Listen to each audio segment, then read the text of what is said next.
Hey guys. All right, we are going to look at our S blends. Remember how we've been using this slide to do blends? So now we've learned our new letter S. So now I'm going to add those here. All right. Sa. This is the blend sa. So we're going to break it down. Sa. Good. Se. Eh. Se. You always go back to the first sound that you said, so don't forget it. Se. Ready? S. I.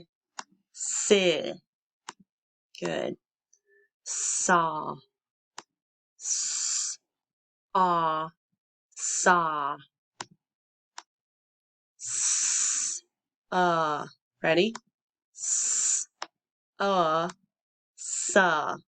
All right, guys. So remember, when you're blending, you say each sound and then you go back to the first sound and you say them both together. So, s, sa.